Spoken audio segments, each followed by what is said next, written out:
Hoje a nossa conversa é com a Juliana de Moraes Monteiro. Eu vou apresentar ela aqui, até porque esse registro fica aí no nosso canal, fica no IGTV, depois vai para o nosso podcast, para o YouTube também. Então, eu vou apresentar aqui a Juliana de Moraes. Juliana de Moraes Monteiro é doutora em filosofia pela PUC-Rio, onde defendeu a tese O que a Esfinge ensina a Édipo, os limites da interpretação, o demoníaco e o infamiliar na arte contemporânea. Atualmente realiza estágio de pós-doutorado no programa de pós-graduação em filosofia da UFRJ, como bolsista nota 10 da FAPERJ. É coautora de Trauma, Arte Contemporânea Brasileira, livro escrito com Renato Rezende, pela editora Circuito, está ainda no prelo, e co-organizadora do livro A Gambiarra, escritos sobre a filosofia de Joshua Agamben, publicado pela editora APQ em 2020. Juliana, que trajetória bacana, hein? Obrigada, Ana. Tudo bem? Tudo Eu bom? queria te Conta pra gente. agradecer, Ah, sim. eu queria te agradecer pelo convite, desejar boa noite também para quem está assistindo. Então, em nome do laboratório, do qual faço parte também, muito obrigada, tá? Ah, que isso, a gente que fica muito feliz de te receber aqui, ainda mais com uma trajetória dessa aí, com tantas iniciativas bacanas, livros para ser lançados, esse projeto maravilhoso que é o curso. É tanta coisa para a gente conversar hoje aqui, Juliana. Eu vou começar perguntando pela sua trajetória e essa sua relação com a filosofia e e exatamente sobre o que você falou na sua tese e o que te fascina, assim, quais são os autores que te fascinam e qual tema? Bom, eu comecei a minha vida acadêmica, né? Eu já sou formada em cinema pela UF, então eu venho de uma outra graduação, que não é a graduação em filosofia, né? A qual eu me, me mudei depois. E a minha questão sempre foi um interesse particular pela arte, pelas imagens. Então, eu começo a faculdade em 2006, concluo em 2011, mas nesse meio do tempo, né, desses anos entre 2006 e 2011, eu tive esse contato com a filosofia, que é uma coisa bem contingencial, digamos assim, porque apesar de ser uma matéria obrigatória, né, a gente tinha essa aula de filosofia geral, ela vem por um contato com o professor, que é o Cláudio Oliveira, e um fascínio por um campo do qual eu não conhecia, até porque eu não tive aula de filosofia no meu ensino médio, eu fiz uma escola técnica, né? Eu sou técnica em meio ambiente, na verdade. Então, aquilo ali tudo para mim era muito novo. Então, aqueles autores que foram trabalhados no primeiro período da graduação, essas aulas de filosofia geral, de introdução, isso modificou radicalmente a minha relação com o que eu queria fazer, né, na minha vida. E isso, na verdade, só denota a importância que é a sala de aula, a importância que é a universidade pública, a importância das humanidades na construção dos sujeitos, né? Então, eu acabo fazendo muitas matérias em filosofia, acabo fazendo iniciação científica na filosofia, e a partir de então eu acabo decidindo que eu queria fazer mestrado, doutorado, seguir a carreira de pesquisadora e professora. Então, só que o que fica, né, da faculdade de cinema, que é uma formação muito importante, é esse apreço pelo estudo das imagens da arte. Então, eu faço mestrado estudando George Agamben, que foi uma referência que vem a partir do Cláudio. A psicanálise também é uma referência muito forte, que vem a partir do contato com Cláudio Oliveira. E aí eu compreendo, né, essa formação com cada período desse, né, ou seja, a graduação, o mestrado, depois o doutorado, como se a cada momento uma camada fosse adicionada, né, nessa formação. Então, eu começo com um interesse específico da arte. O mestrado, eu trabalho a relação entre arte e política, na obra do Agamben.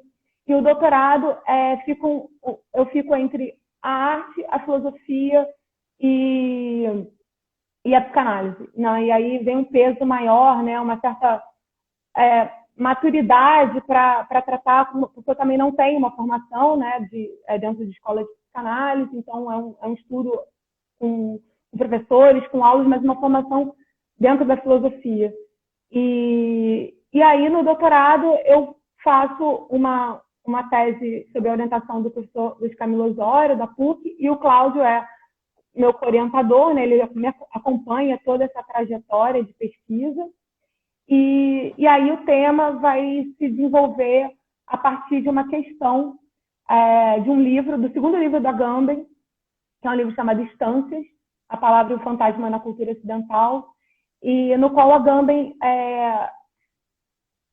defende uma certa leitura, uma releitura, na verdade, do mito de Édipo a partir de uma questão própria. Então, ele chama isso de semiologia do ponto de vista da esfinge. Então, por isso o título da tese é O que a esfinge ensina a Édipo. Então, o Agamben, ele modifica, né, as leituras mais comuns da tragédia, né, leitura a partir do Édipo como um parricida, como um incestuoso, e ele vai dizer que, na verdade, o embate, né, central dessa peça, na verdade, é a resolução do enigma, e no qual ele indica que Édipo não teria sido um incestuoso parricida, mas ele é aquele que resolve o enigma.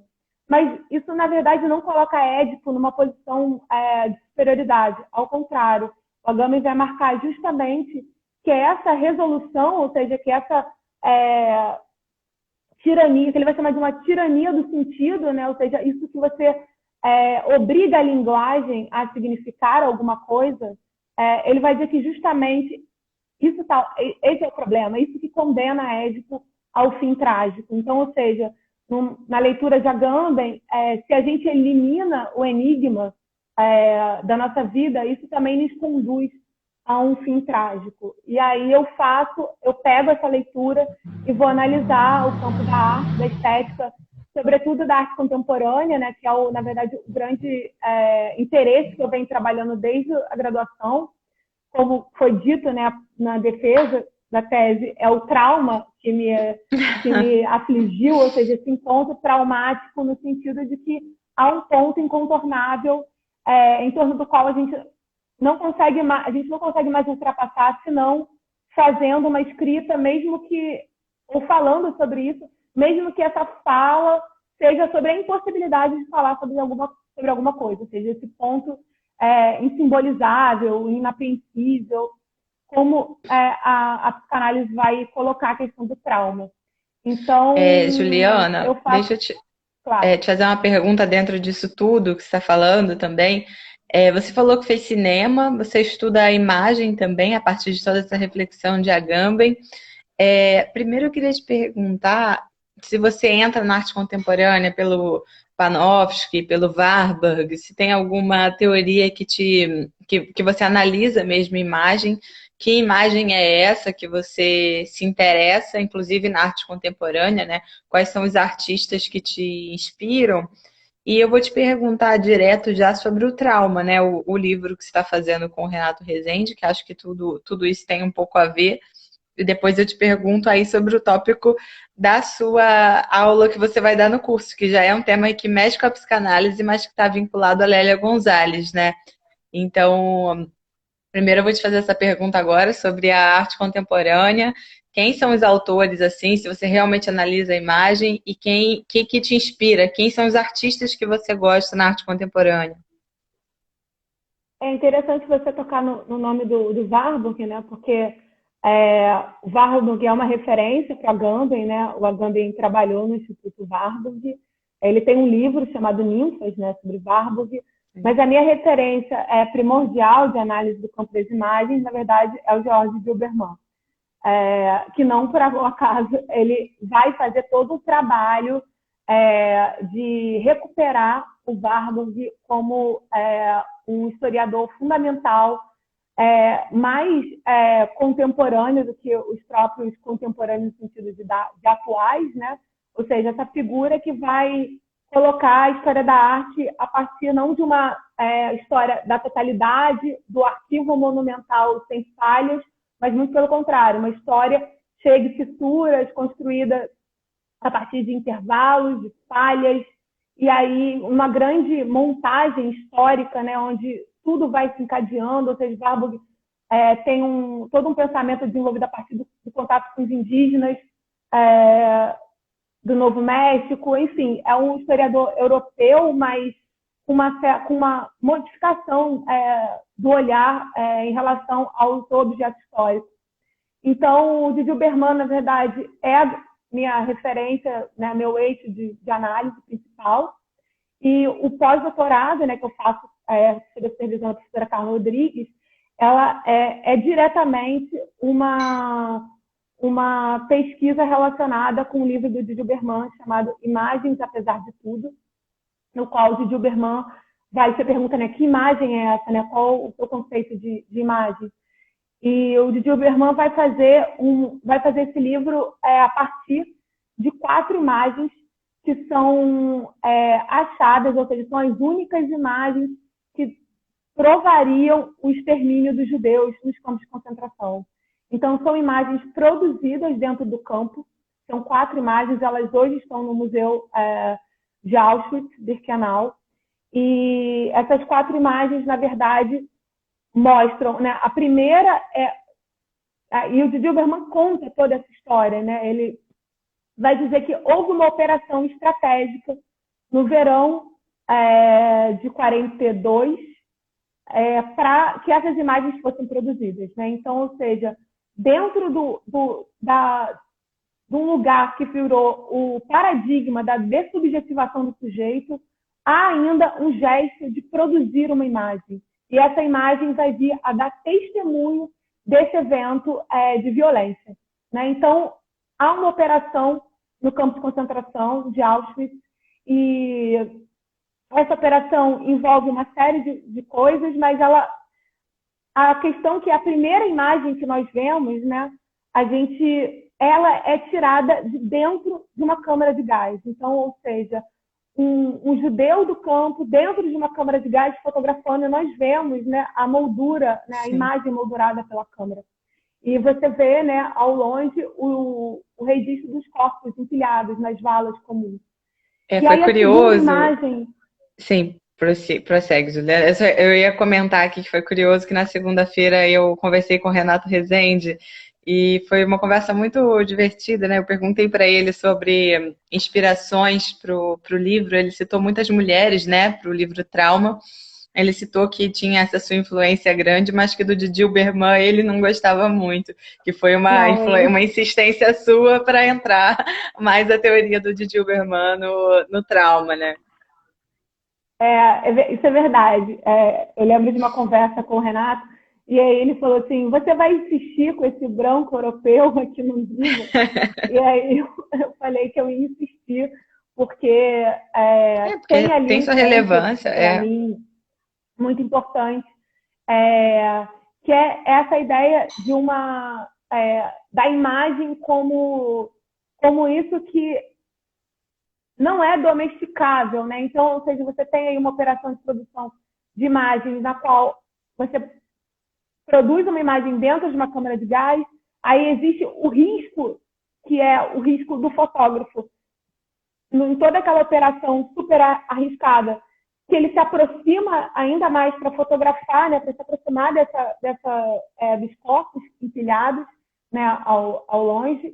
Depois, existe uma fotografia que mostra de forma muito embaçada o caminho das mulheres nuas para a câmara de gás. É uma foto tirada de uma forma estranha, né, como se eu botasse a câmera aqui, né, para ela não ser vista. E a quarta imagem é uma imagem que não mostra nada figurativo, né? É um céu com um bosque de bétulas, etc.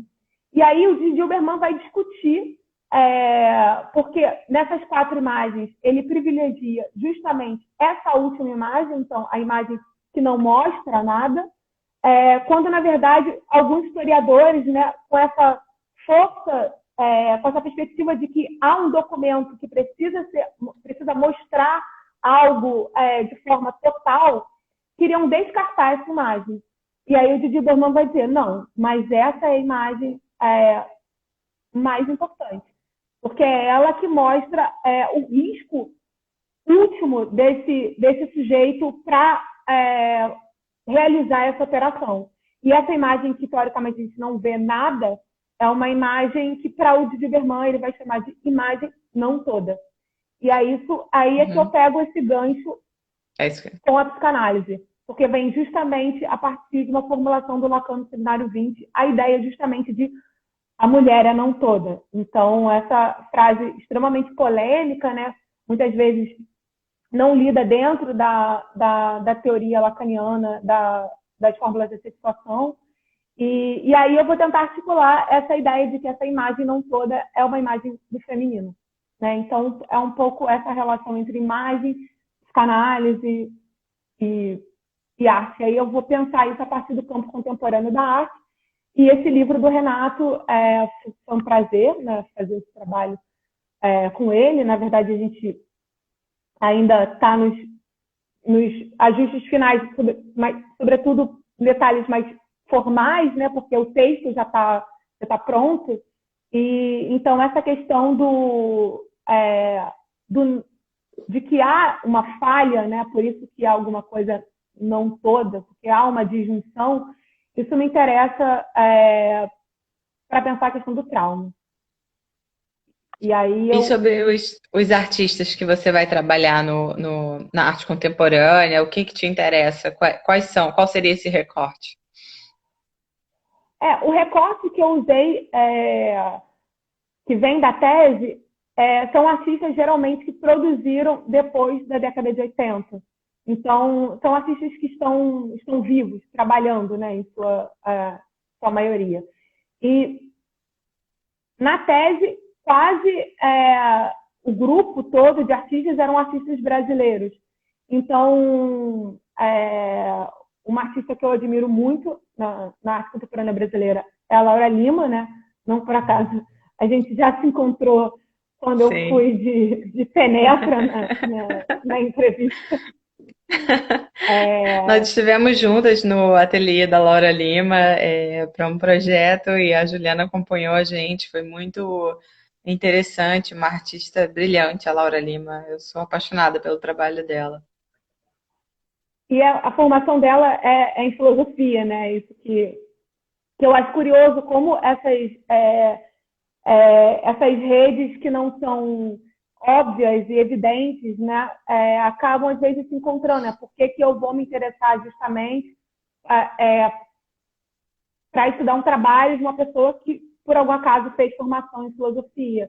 Então, o trabalho da Laura Lima me move bastante, ele me inquieta, ele é um trabalho que me coloca num lugar que eu acho que é um lugar também de pensamento, que é um lugar ameaçador, um lugar estranho, desconfortável, e é por isso que ela aparece com tanta frequência. Assim. Então, eu fui muito marcada por uma exposição que eu vi da Laura na Casa França Brasil, que é a exposição grande.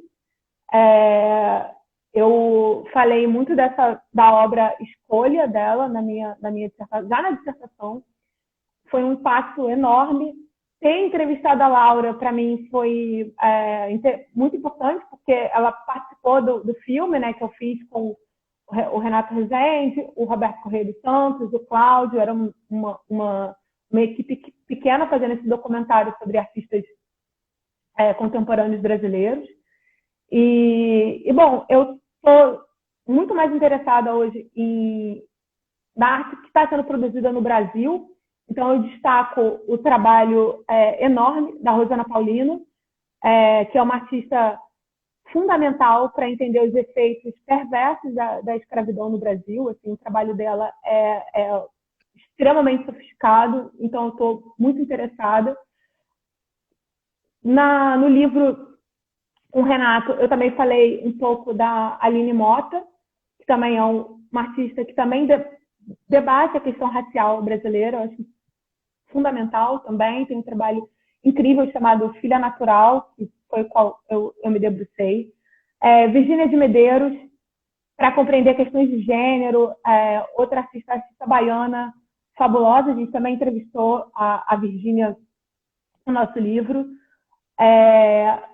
Nelson Félix, um artista fundamental também, porque há aí no Nelson Félix tem um questionamento radical de coordenadas geográficas, noções espaciais, ou seja, noções temporais, tudo é incluído na obra do Nelson Félix. E, na verdade, às vezes o que eu gosto de observar, de ou entender ou não compreender na arte, são esses momentos em que a linguagem parece que ela é incluída. E aí o que fica é um desconforto, uma inquietação. E o que eu chamo na tese, né, o infamiliar, que é um conceito que vem do Freud, né, o estranho, isso, na verdade, é o que me interessa.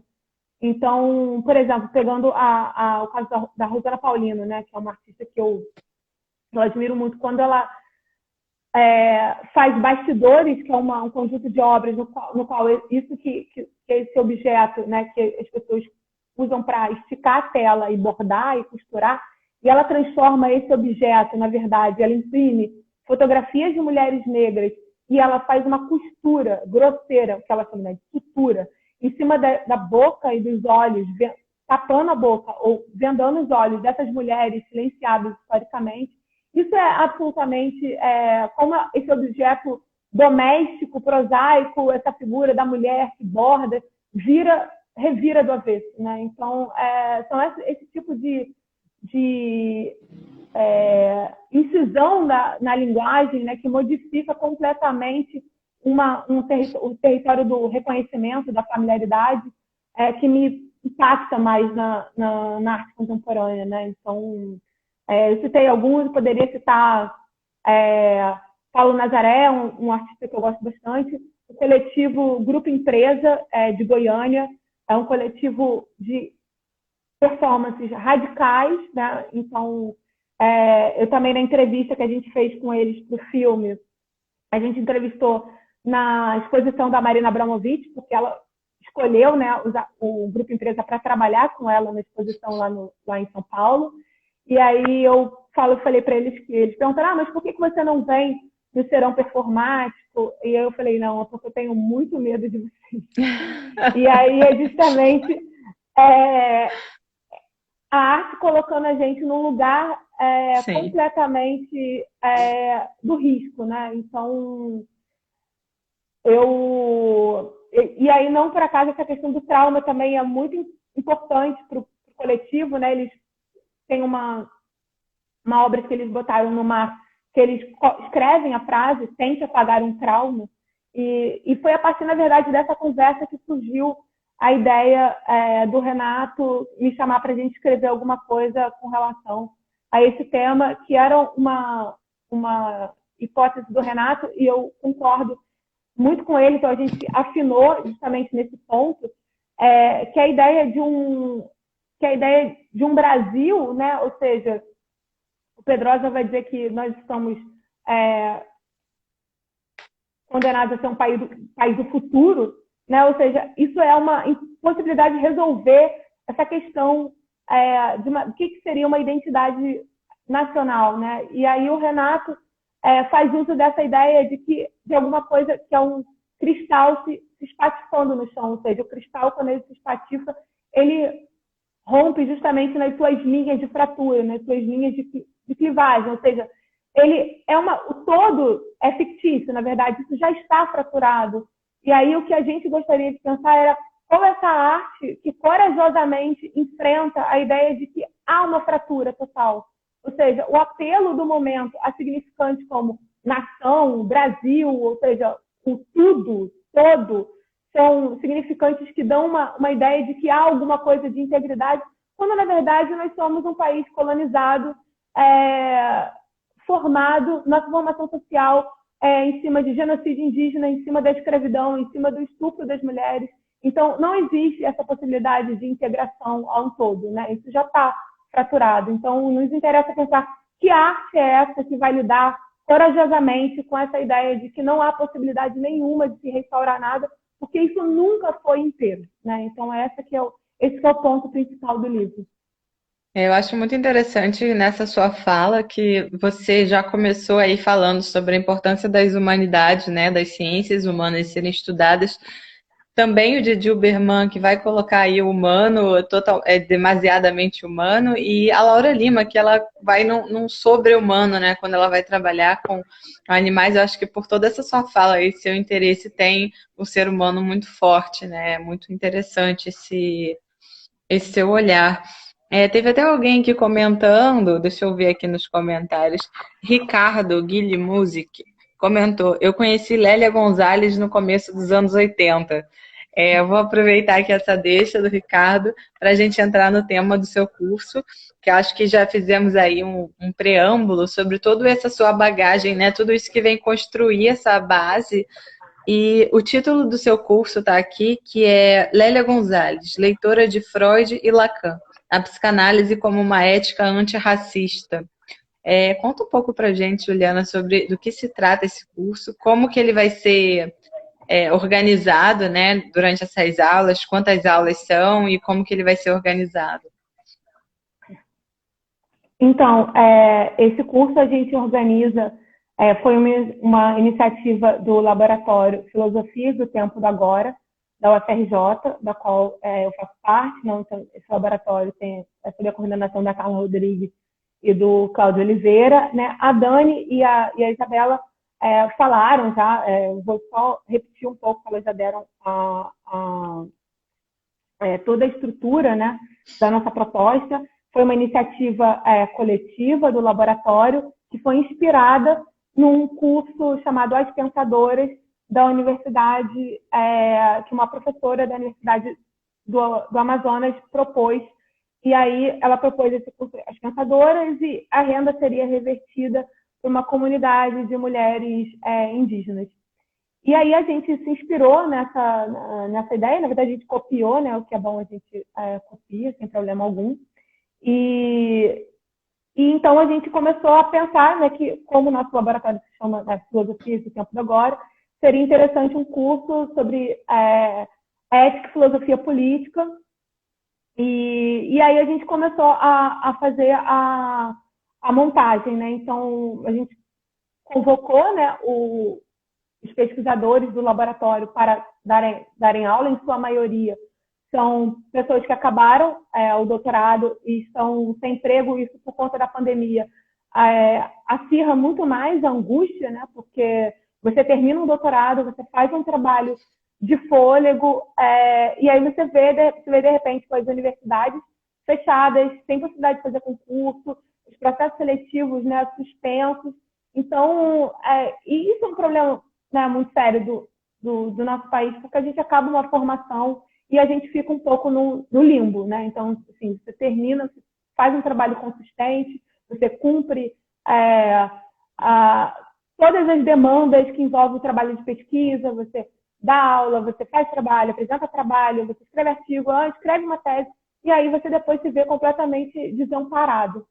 Então, essa é uma ideia coletiva também para a gente se apoiar nesse momento, né? Porque às vezes a vida do pesquisador também, sobretudo do pesquisador de humanas, é uma vida muito isolada e isso causa sofrimento psíquico nas pessoas.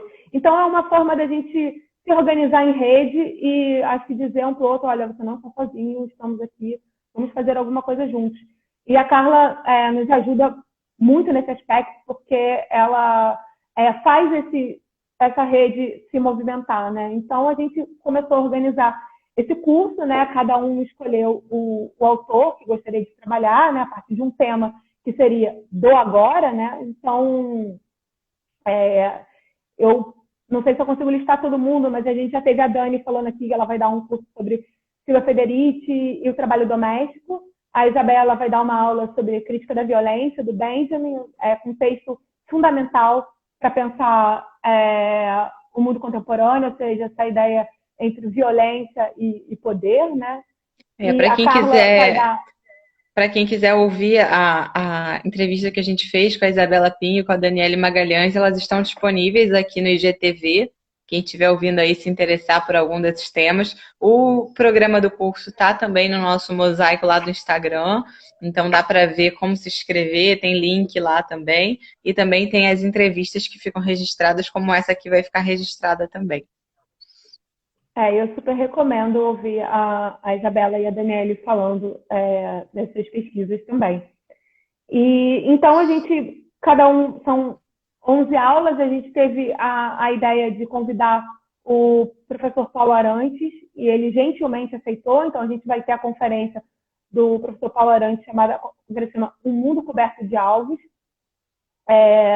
E eu agradeço a minha amiga, que eu acho que está assistindo, que é a Carolina Frota, do Ceará, porque ela me mandou um vídeo do Paulo Arantes falando no YouTube, e aí eu falei, opa, será que ele aceita o convite para participar do curso? E aí ele gentilmente aceitou. Então a Carla vai fazer uma conferência sobre Judith Butler, a questão do luto, que é uma questão fundamental nesse momento.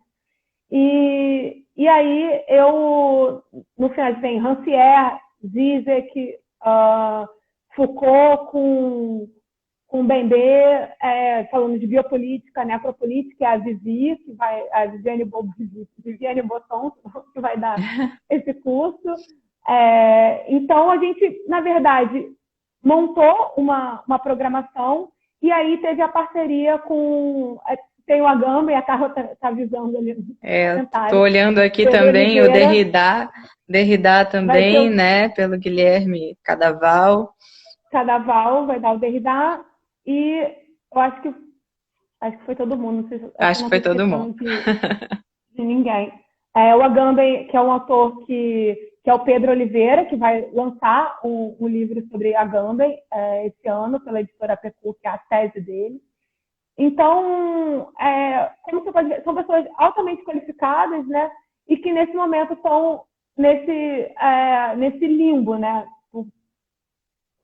Porque há uma pandemia e há também um projeto aí de desmantelamento das universidades públicas.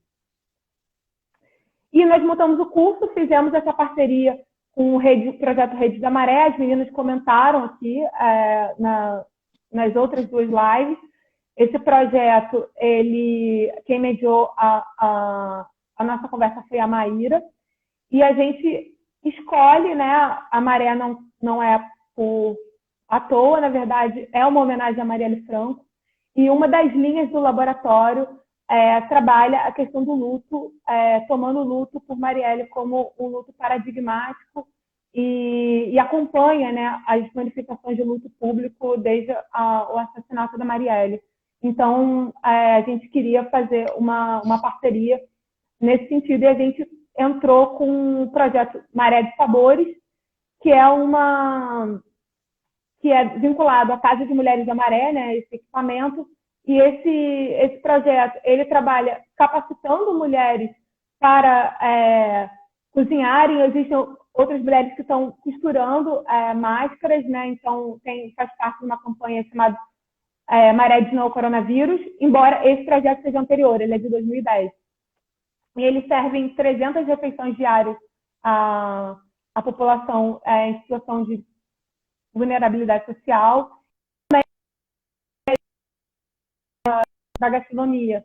Então, é um projeto, a gente, no curso, tem paridade de gênero entre os professores. Então, entre os autores, não foi possível, porque é muito complexo, é muito díspare na filosofia, né, entre homens e mulheres, filósofos. E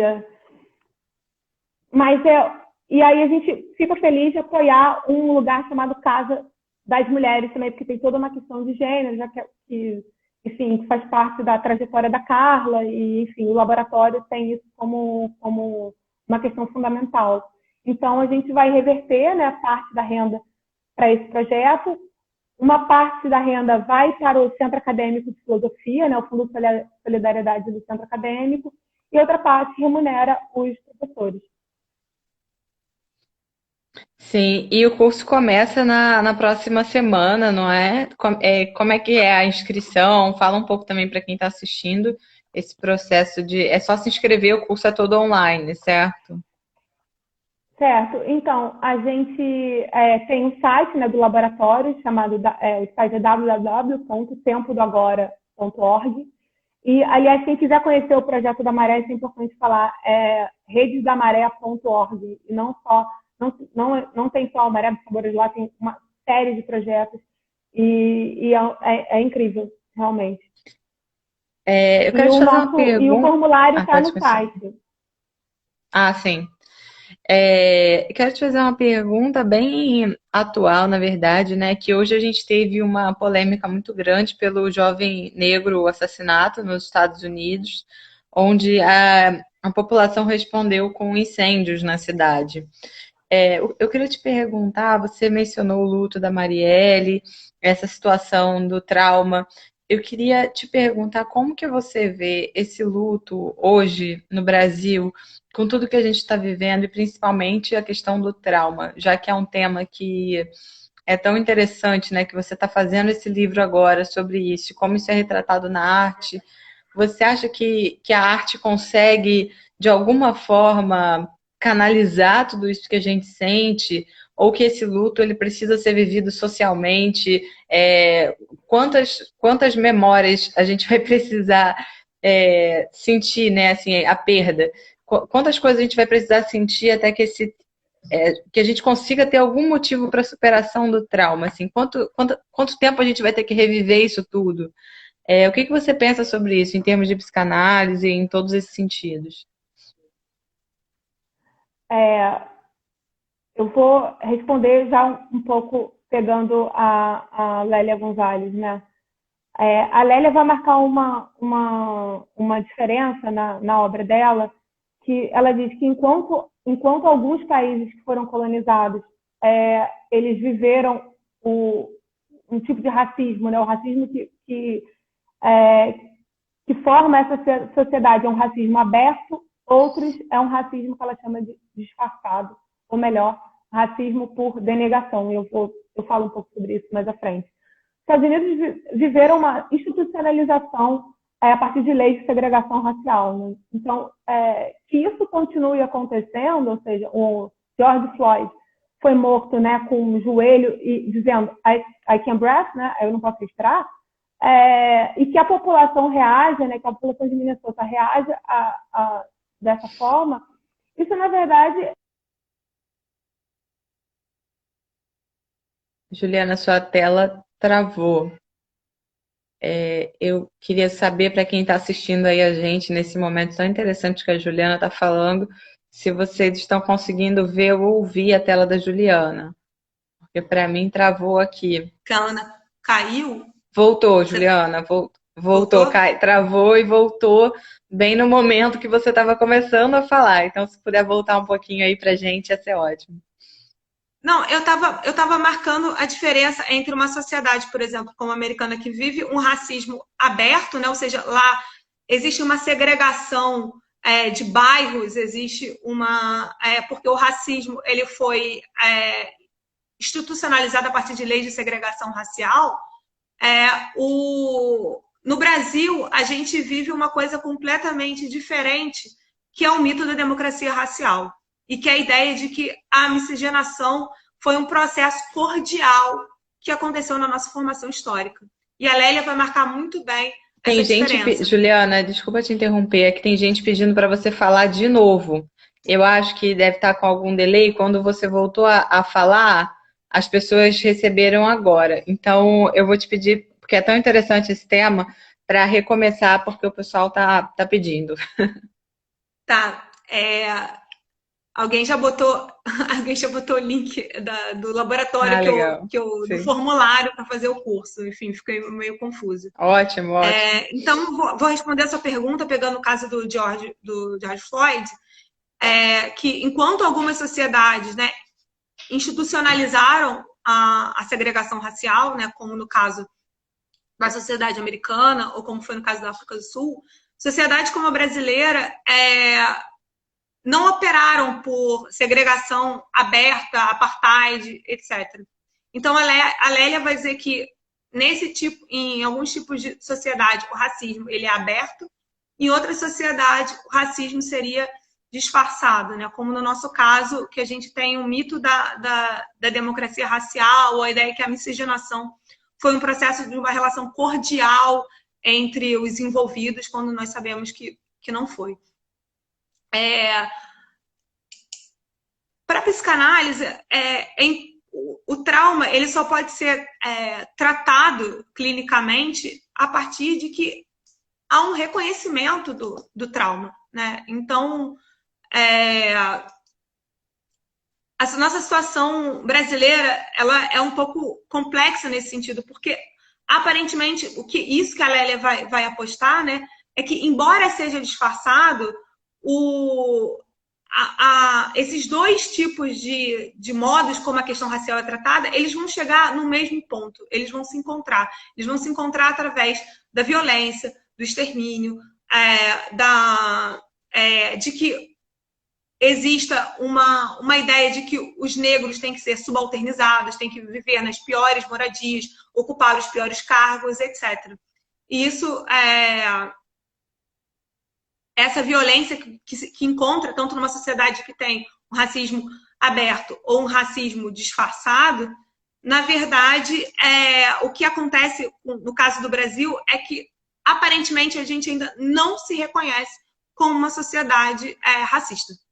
Porque, como a Lélia vai tratar, né, nos seus textos, né, mobilizando as relações raciais e sexuais no Brasil, o racismo ele está denegado. Ou seja, ela pega um conceito da psicanálise, ela extrai um conceito de um texto do Freud, de 1925, chamado, tem algumas traduções, a denegação, a negação, a negativo, ou seja, que é uma formação do inconsciente, no qual você só consegue reconhecer alguma coisa que está oculta, recalcada, se for negando. Então, ela vai pegar essa formação, esse texto do Freud, que trata de uma formação clínica. Então, um exemplo que o Freud dá, que já viram um exemplo clássico, um paciente que diz no consultório, o analista pergunta quem ele acha que é a mulher que aparece no sonho dele. E ele diz, essa mulher que aparece no sonho não é a minha mãe. E aí o Freud vai dizer, então, é a mãe dele. Então, esse mecanismo de você só... Juliana, acabou de travar de novo. Deve estar voltando já o vídeo da Juliana. Pessoal, ela está fazendo um comentário agora aqui sobre o caso que aconteceu hoje nos Estados Unidos, do jovem negro que... voltou agora, Juliana. Eu estava aqui exatamente explicando sobre o que você está falando, porque eu estou vendo que tem mais gente entrando aqui na live. Eu acho que tem um delay, então se voltou agora, deve estar voltando em breve aí para o pessoal. Está fazendo um preâmbulo sobre o fato de você estar comentando sobre o incidente que aconteceu hoje. Voltou e parou de novo. Vai entrar já de novo aqui a Juliana, terminando esse comentário. Ela está contando para a gente aqui do curso do Filosofias do Tempo do Agora, e principalmente sobre a teoria da Lélia Gonzalez em relação a Freud. Agora voltou, podemos continuar.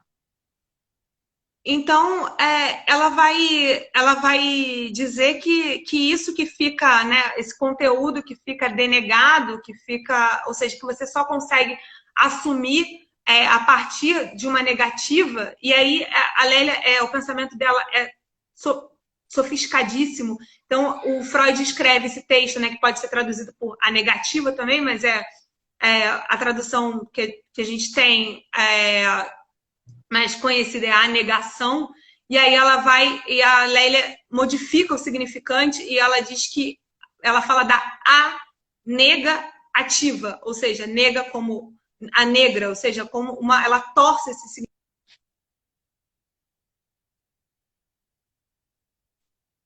Poxa, pessoal, o vídeo da Juliana tá nesse vai e vem.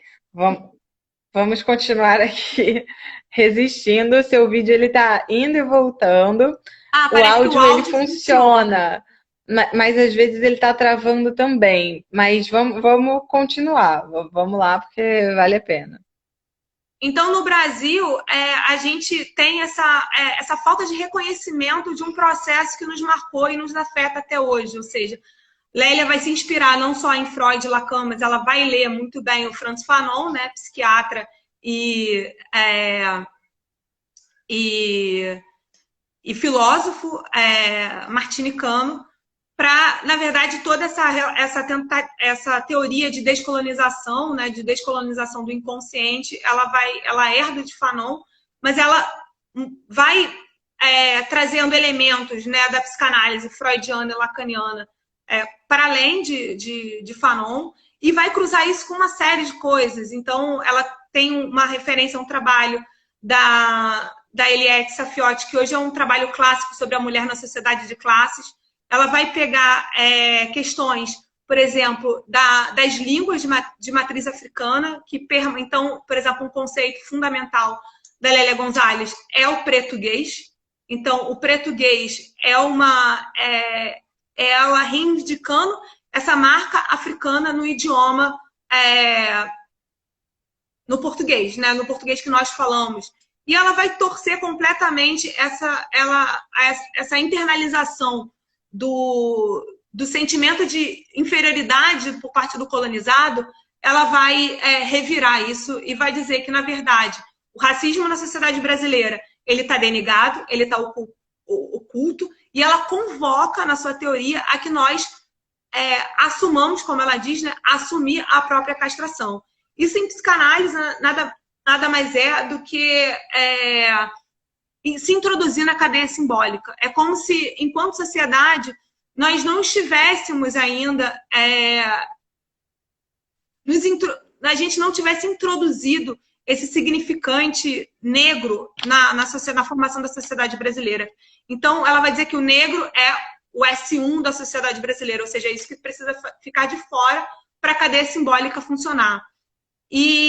Ou seja, enquanto nós não assumimos essa ideia de que houve uma castração desse significante negro, o problema do racismo não pode ser resolvido, porque a gente não chega a trabalhar isso coletivamente. Então, uma ideia fundamental do Lacan, ele vai dizer que o inconsciente é a política, né? Então, ou seja, não existe subjetividade alijada de um processo histórico, não existe subjetividade alijada da sociedade que o constitui. Então, enquanto não trabalharmos o racismo, ao assumir a nossa, né, ou seja, atendendo ao chamado de Lélia, assumir a nossa própria castração, que bota para fora o significante que marca a africanidade, nós não podemos nos tornar um país, na verdade. Porque o que acontece? Na verdade, nosso ideal, ele fica sendo o ideal branco europeu do colonizador. Ou seja, nós nos ressentimos porque jamais seremos brancos europeus, nós jamais alcançaremos esse ideal, então nós somos uma sociedade profundamente ressentida. Então, qualquer gesto de ultrapassagem, isso causa uma derrocada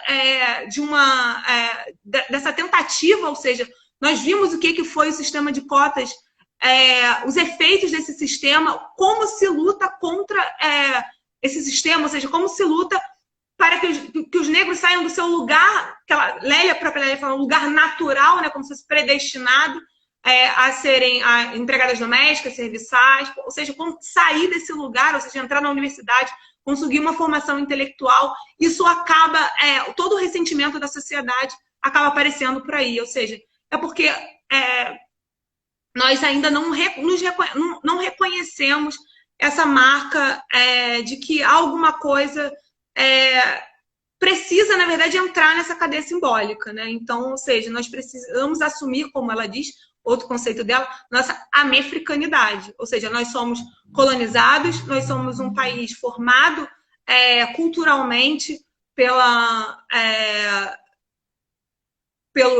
povo que veio escravizado da África. Nós precisamos assumir isso como um dado nosso, porque senão nós vamos nos condenar a tentar nos tornar uma coisa que jamais nós nos tornaremos, né? Então, nós jamais seremos brancos, europeus, e essa que, na verdade, isso é quase uma clínica do Brasil, né, na obra da Lélia, porque justamente se trata de passar, minar esse ideal inalcançável, né, fazer por uma outra e tentar reescrever o nosso sintoma, né? Se trata sempre de uma... E ela vai fazer isso com uma pequena modificação significante, né? Ou seja, essa améfrica, né?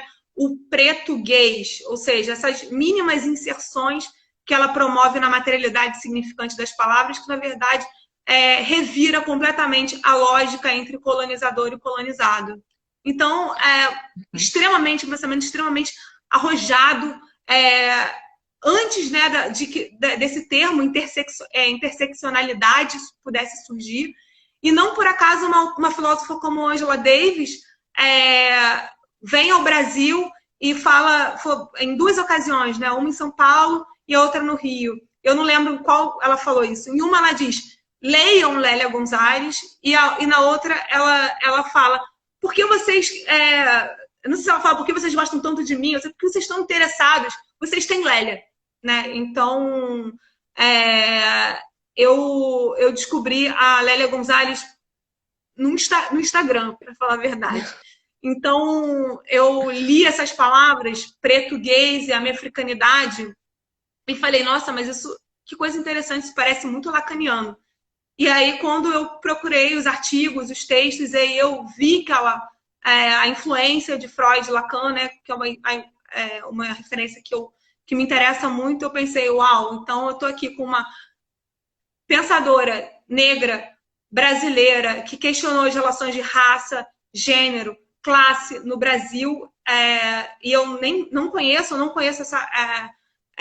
o pensamento de Lélia, e isso foi racismo e sexismo na cultura brasileira, foi um texto que me modificou completamente, eu acho, de uma sofisticação ímpar. E do jeito como ela mobiliza os conceitos da psicanálise e trabalha a questão racial no Brasil, foi realmente um encontro impressionante. E aí eu e a Carla, a gente está escrevendo um artigo a 4 mãos, né, sobre a Lélia, reivindicando o lugar da Lélia na filosofia. Né? Então, há uma dificuldade do campo da filosofia em manter também fora, né, em denegar mulheres, sujeitos negros também, né? Se você tem uma ideia de que a filosofia é um clube, né, europeu, branco, masculino, etc. E então, às vezes, você chama de pensadora, intelectual, mas usar a palavra filósofa causa uma resistência, né?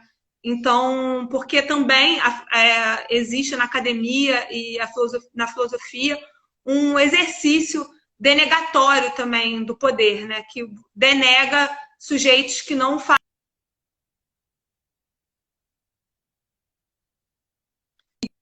A imagem da Juliana travou, mas já está voltando. Voltou? Voltou. E aí, a gente está escrevendo esse texto para reivindicar esse lugar na filosofia brasileira para Lélia Gonzalez, né? Essa é uma filósofa americana, né? Então, e porque eu também acredito que a filosofia ela não pode mais se esquivar dessas questões e não existe a possibilidade, ou seja, há que se conversar com a tradição, né, da filosofia, né, com o cânone, com as narrativas hegemônicas, mas de forma alguma sem que essa filosofia também se mobilize pelas questões atuais, pelo tempo do agora, né, para citar o nome do laboratório, por essas novas epistemologias. E eu acho que você trabalhar a filosofia hoje no Brasil requer lidar com essas questões de raça, gênero, classe, porque o lugar do pensamento, na verdade, ele não é um lugar estanque, né? Ele precisa se movimentar. Juliana, faltam 5 minutos para nossa live encerrar, porque o Instagram ele encerra já, quando gente, dá passa 1 hora rápido. já. É muito rápido, mas é impressionante como você está deixando aqui um gostinho de quero mais, porque tem muita coisa interessante. Acho que você deu uma aula aqui brilhante, com uma série de referências para quem quiser anotar, rever, ouvir, pegar referências de novo. Vai estar disponível no nosso canal, vai estar disponível em outros canais também, podcast, YouTube. Vocês podem rever, anotar referências. E eu acho que esse gostinho de quero mais também fica aí a deixa para fazer o curso. Façam o curso, metade da verba do curso, né, vai ser revertida para a rede da Maré. Então, eu acho que esse finalzinho a gente encerra. Eu queria ler aqui alguns comentários que foram feitos durante a fala, que a Diana comentou que os materiais da Lélia são fantásticos e que conheceu a Lélia ano passado por um artigo na revista Cult, revista maravilhosa da Daisy lá, que tem tocado a revista Cult de forma incrível, inacreditável a demora nesse reconhecimento. A Camila falou, além de pensadora, foi uma militante imprescindível. E Vivi falou, por um lado, é excelente que ela não tenha sido reconhecida por essa filosofia colonizadora. É interessantíssimo. Diana comentando também, trabalho muito necessário para arejar a filosofia. Deixa eu abrir aqui que o comentário sumiu. Para arejar a filosofia feita nos departamentos universitários. Juliana faz um site. Tem um pedido aqui também para você, campanha Juliana faz um site da Camila. É isso, Ju. Eu queria te agradecer muito mesmo por ter participado aqui dessa live com a gente. Foi muito boa. Fico muito feliz que isso tenha sido registrado. Tanta gente aí assistindo com a gente. Tenho certeza que todo mundo aí estava apreciando muito tudo que você trouxe para a gente. Obrigada. E é isso, quem Oi, quiser fazer o Juliana. curso, o Assim, formulário está disponível no site, né, do laboratório, tempodoagora.org. Então, além da minha aula, eu tenho muitas aulas interessantes. Vai ser um curso totalmente online, né, pela plataforma Zoom. E nós começamos semana que vem. Então, quem quiser fazer, fica aqui o convite. E a renda vai parte para o Rede da Maré. Isso, né, deixa a gente muito feliz. Eu queria te agradecer muito, Ana, pelo convite, pela visibilidade. Foi imagina. ótimo. Muito obrigada. Obrigada, pessoal. Obrigada a todo mundo que ficou Eu que aí assistindo até agradeço. o E final. obrigada a todo mundo que assistiu também, claro. Boa noite. Boa noite. Beijos, beijos. Beijo.